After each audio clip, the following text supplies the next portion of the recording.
കൊല്ലം കുണ്ടറയിൽ ദേശീയപാതയുടെ ഇരുഭാഗങ്ങളും കാടുകയറി നശിക്കുന്നു. കുണ്ടറ ആറുമുറക്കടയിലും ഏടുകൊണ്ണും മധ്യയുള്ള ദേശീയപാതയോരമാണ് നശിക്കാറായ നിലയിൽ കാട് മൂടിയത്. ഇടജന്തുക്കളും കാഴ്ച മറയ്ക്കുന്നത് മൂലമുള്ള അപകടങ്ങളും ഇവിടെ പതിവാണെന്നും നാട്ടുകാർ പറയുന്നു.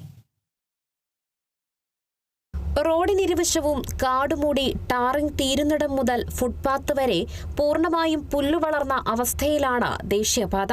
കാടു വളർന്നു നിൽക്കുന്നതിനാൽ കാൽനടയാത്രക്കാരും സൈക്കിൾ യാത്രക്കാരും ആശങ്കയിലാണ്. വലിയ വാഹനങ്ങൾ എത്തിയാൽ കാൽനടയാത്രക്കാർ കാടുകൾക്കപ്പുറം മാറി നിൽക്കാറാണ് പതിവ്. കാടുകൾക്കിടയിൽ ഉപയോഗശൂന്യമായ ചെരുപ്പുകൾ, പൊട്ടിയ കണ്ണാടിച്ചില്ലുകൾ, ബിയർ കുപ്പികൾ മുതലായവ കിടക്കുന്നതും ഇവിടെ പതിവാണ്. ഇഴജന്തുക്കളുടെ എണ്ണത്തിലും കുറവില്ല. പഞ്ചായത്തോ ദേശീയപാത അതോറിറ്റിയോ PWDയോ ഈ പ്രശ്നം പരിഹരിക്കാൻ തയ്യാറാവുന്നില്ല എന്നതാണ് നാട്ടുകാരുടെ പരാതി.